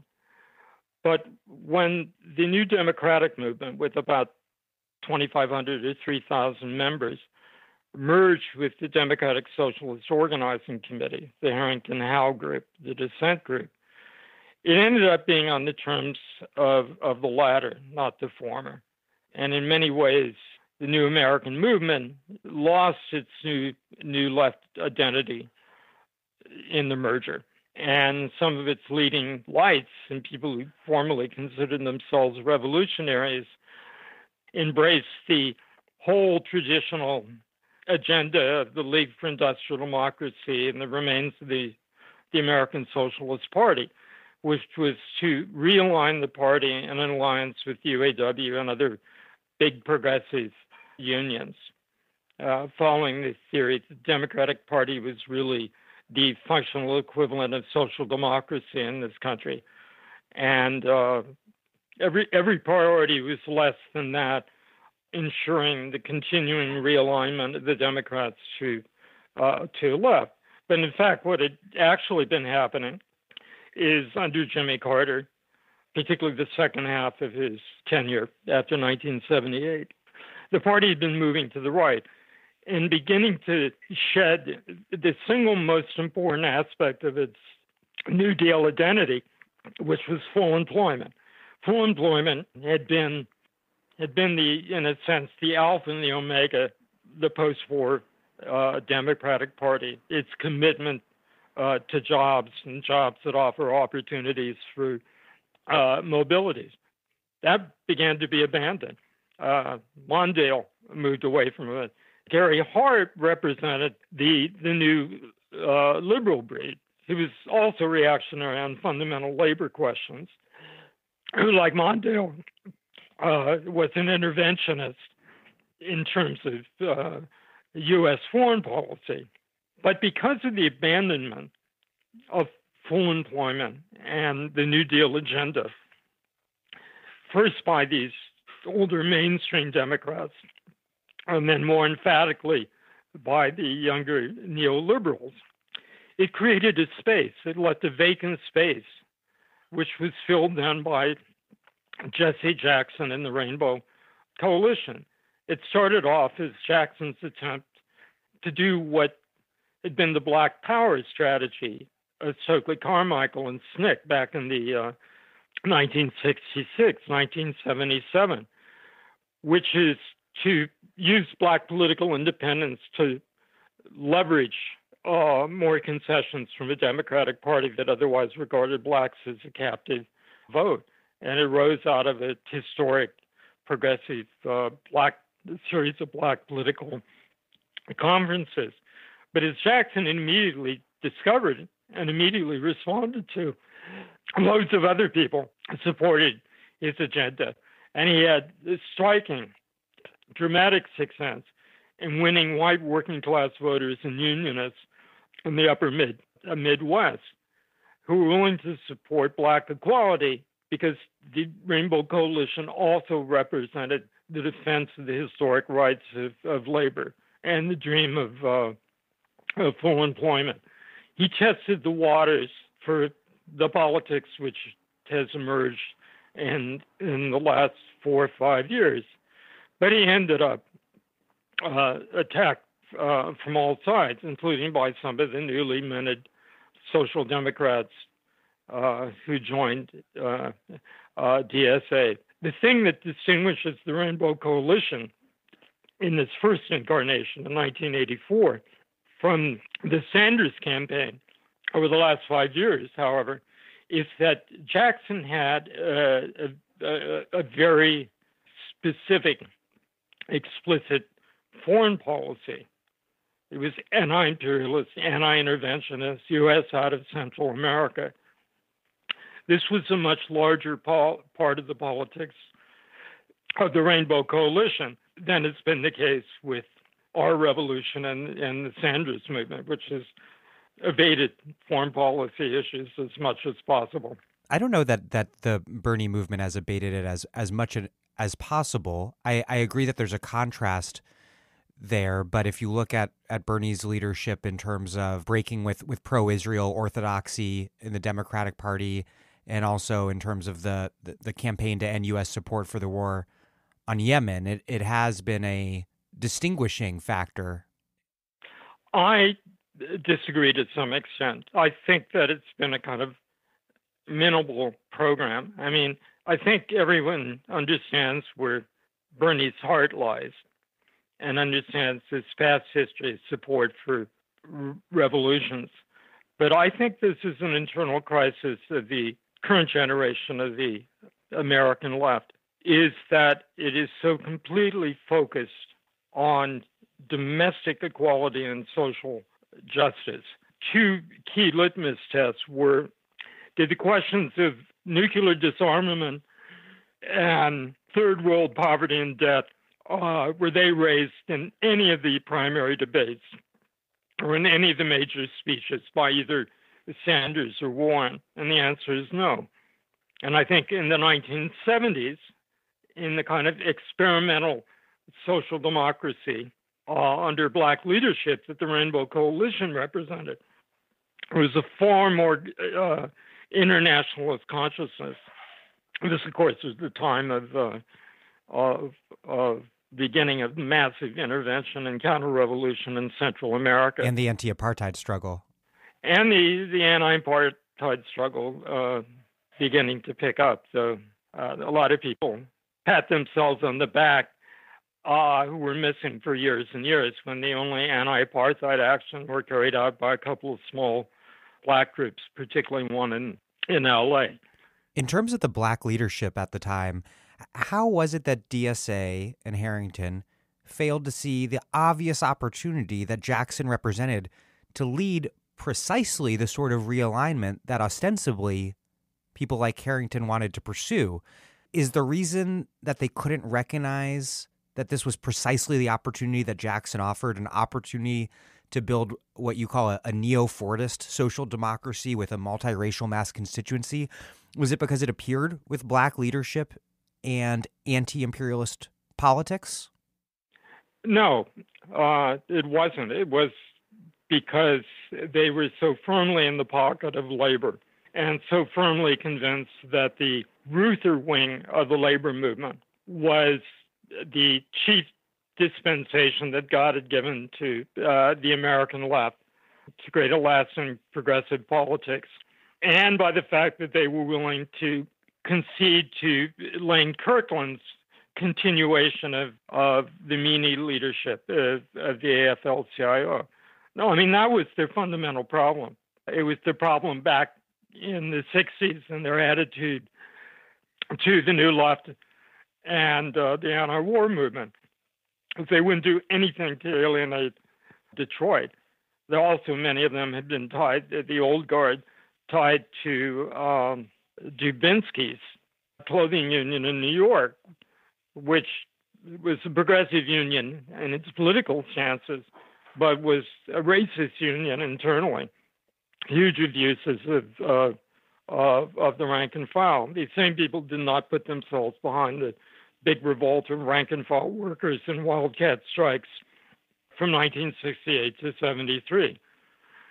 So they, in effect, become House intellectuals for a left wing of the U.S. labor movement that, in fact, was rapidly disappearing after the election of Reagan. You do also write, though, about the white left, that quote, "The decisive problem of the fate of the Second Reconstruction was displaced beyond the field of vision," that they didn't take the centrality of Black freedom struggles seriously enough. See, well, to go back to the beginning of this conversation, the people who said that because there was no outstanding democratic test before the American working class, like the struggle for suffrage in Europe, therefore you couldn't have a socialist or radical working class. But of course, emancipation and Black liberation have been the central abiding revolutionary democratic task, something that has been also the original sin of the American left again and again in the 19th century, and also in the case of the Debsian Socialist Party. I mean, part of the Communist Party's great attraction was its attempt to combine revolutionary democratic struggle for Black and Latino liberation with industrial unionism, and to make the factories crucibles of equality and integration. And so large union locals could then become chief supports, for instance, to African American communities. And of course, that happened to some extent. The packing house workers were the one union that dared to march on the streets with Martin Luther King demanding housing integration in Chicago. The auto workers, well, they were becoming more autocratic vis-a-vis their own membership, were the one union that supported nonviolent civil rights struggles across the country. So this has always been the defining and urgent democratic task. And what we see today is very interesting because you, on one hand, have this full-scale assault on the Second Reconstruction, on the Civil Rights Revolution, which flashpoint has always been, of course, police violence, but it's the attempted attrition of Black voting power, the fact that Black community is now, since 2008, found itself in a new depression, economic equality growing ever greater. You have that on one side, but on the other side, the children of the baby boom generation and their children suddenly find themselves in the most unfavorable position for mobility and future income house ownership of any generation since the Great Depression of the 1920s. And what's, I think, been so outstanding, and so many of the protests have been the role of first-generation college students from African American and immigrant families, Latino, Asian, Filipino families, faced with the fact that their families have made enormous sacrifices to send themselves to college only to graduate with degrees that offer little more mobility than a job as a barista with Starbucks. So it's been this fusion of frontal attacks on the civil rights gains of the 1960s, and at the same time, the startling downward mobility of college graduates, particularly those from working class and immigrant families. I mean, it's created a whole new set of political possibilities in the United States. For the first time in American history, you have a demographic which polls at least 50% in favor of socialism and capitalism, whatever socialism may mean specifically to people. And that's an astonishing thing. Well, Mike Davis, thank you very, very much. My pleasure, Dan.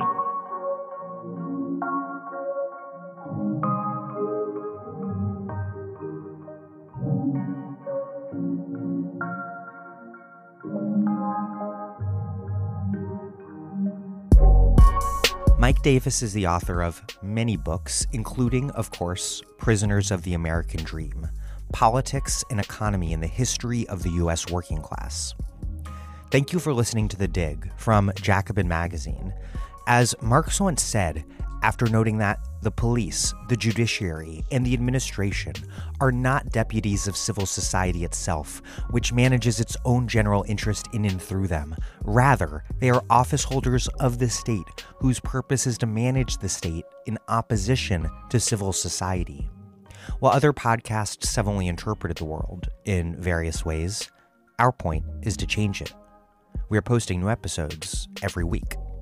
The Dig was produced by Alex Lewis, music by Jeffrey Brodsky. Our communications coordinators are Julia Rock and Zachary Nin. Our senior advisor is Thea Riofrancos. Check out our vast archives at thedigradio.com.